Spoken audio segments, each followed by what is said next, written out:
I confess, I started masturbating at an early age. 7, I think. Oh. Hmm? I would dry hump the floor. Yeah. Carpet. Until I climaxed. I didn't know what I was doing, so I just did it in front of everyone. Parents, family, friends. But my parents told me to stop, so I couldn't do it in public anymore. But I continued in my bedroom. Of course you did. You might be doing it right this moment. This podcast is intended for those 18 and over. If that's not you, please come back when you are of age. Welcome to the BedPost Confessions podcast.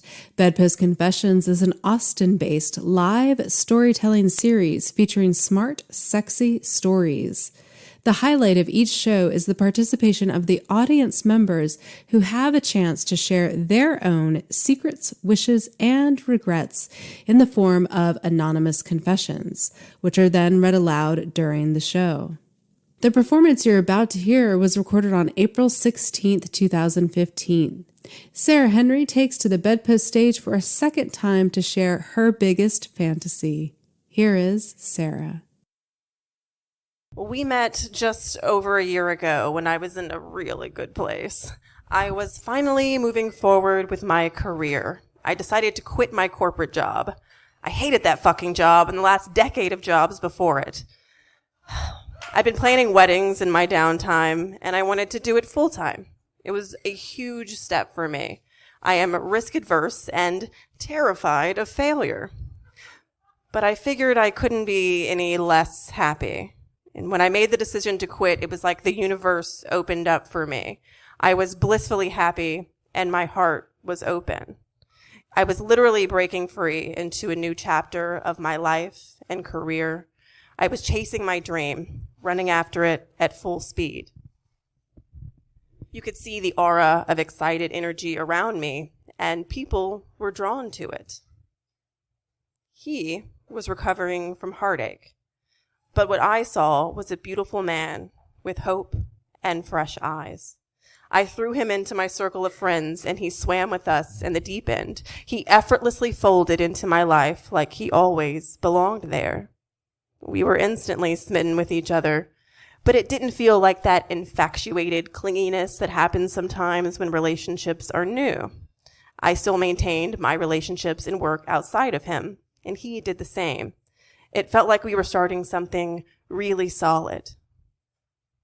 Then after a few months, he told me he was moving home for a while.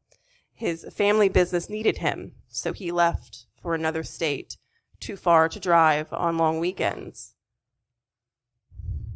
Our budding romance became a long-distance love affair. And this distance forced us to get to know each other beyond a corporeal connection. Many times, when I would start dating someone new, I noticed a void where intimacy could grow. And I realized to a certain extent, I controlled this void.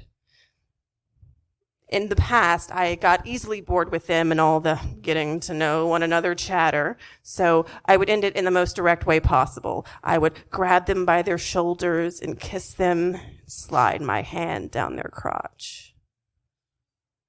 They would follow my lead and fuck me, and then I would feel hollow. I felt like my heart was carved out with an ice cream scoop. Sex was a game I played with myself to see how hollow I could become and still survive. I didn't cuddle after we fucked. I didn't let them sleep over. I wanted to. I wanted to connect. But I was always looking for a better option. I didn't want to make the wrong decision or commit to the wrong person. I had built my identity on being the tough, yet aloof, uncatchable party girl who's not the type to settle down.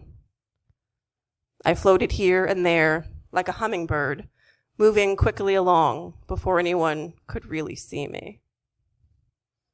I was terrified that any real human connection would unleash the floodgates of my secret desires, the thing I can barely admit to myself.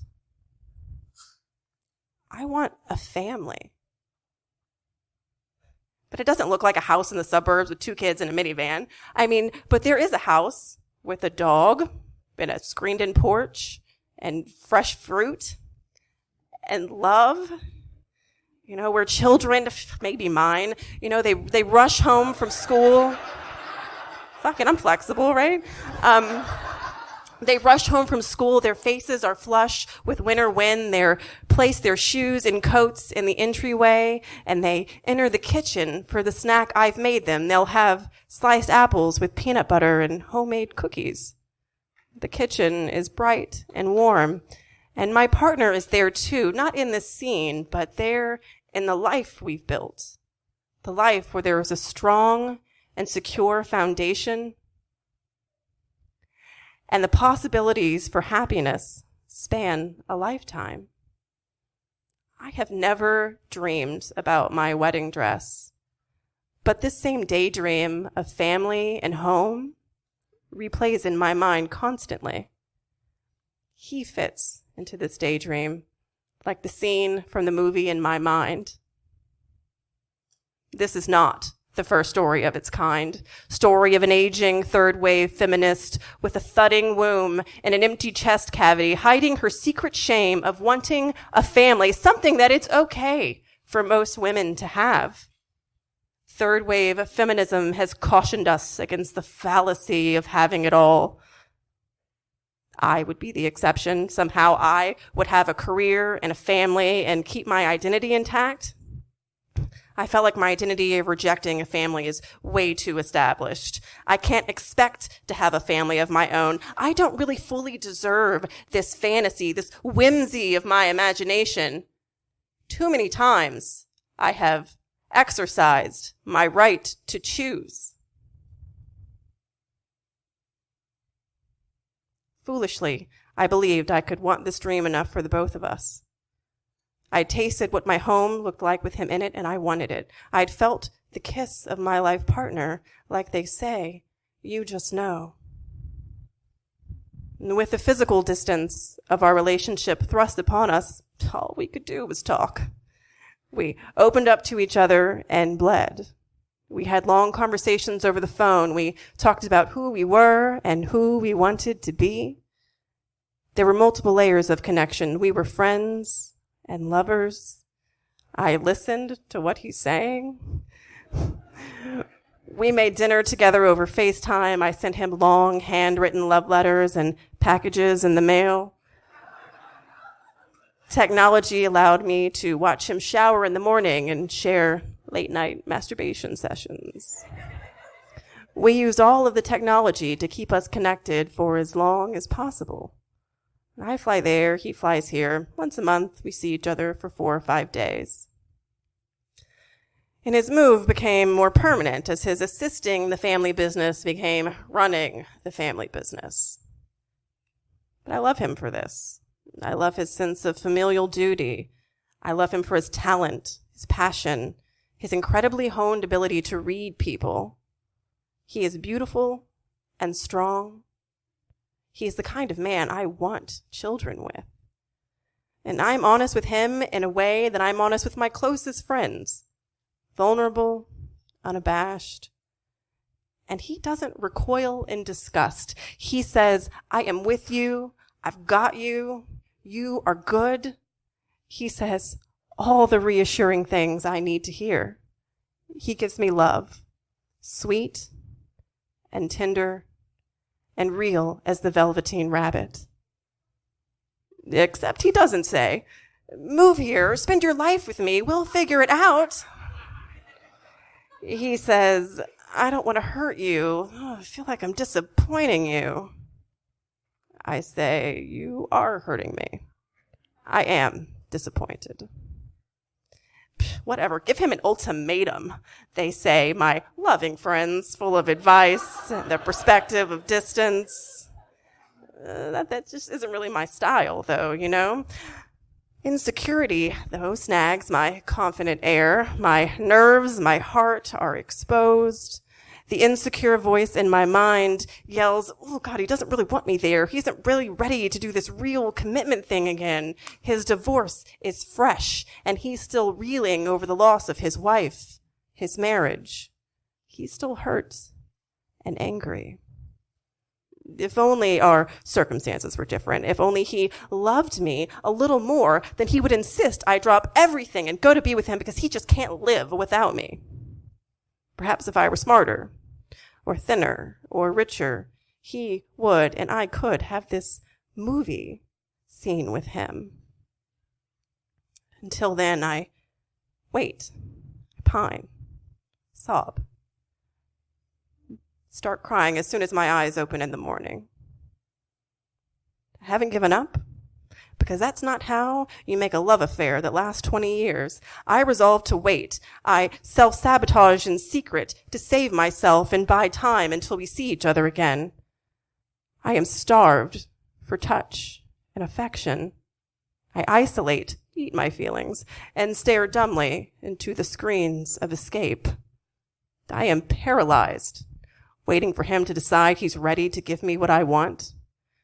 I am nervous to rub too much of the soap of self-worth on my body. I am afraid the power of its lather will scare him away and he will buckle under the pressure of my needs, which seem possible and ordinary to all people but me.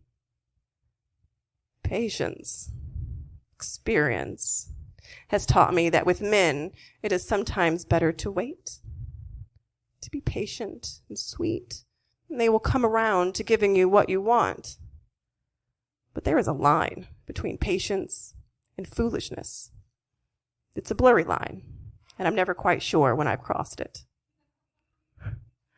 But I feel foolish all the time. So that line must be back there somewhere. Thank you.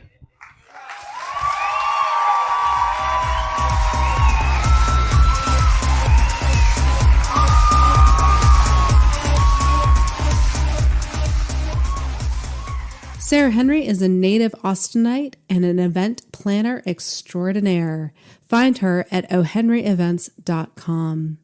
BedPost Confessions is produced by myself, Mia Martina of MiaOnTop.com, Julie Gillis of JulieGillis.com, Sadie Smythe of SadieSmythe.com, and managed by Sara Henry of O. Henry Events. Podcast audio production by Ian Danskin of Innuendo Studios. You can find links to all of our websites and more information about Bedpost Confessions at bedpostconfessions.com. Find Bedpost Confessions most active on Facebook and less so on Twitter. Until next time, we'll leave you with a few other confessions from the audience. I confess, after being celibate for 6 months, I can sand wood with my hand. I confess. I had sex an average of 3 times a day for 3 months, no missed days, totaling on the low side 252 times. I know because I kept track. Of course you did. It's an INSTJ. That's really great. Myers-Briggs scoring. Check, check, check. All right.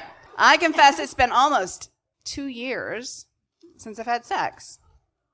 Today, my best friend offered to rid me. Oh, I'm sorry.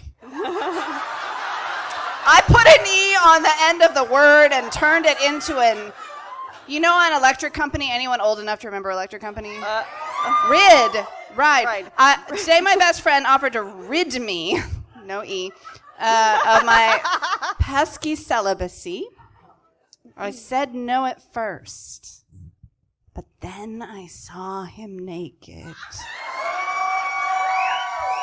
Now all I want is for him to fuck me over and over and over, arrow and over.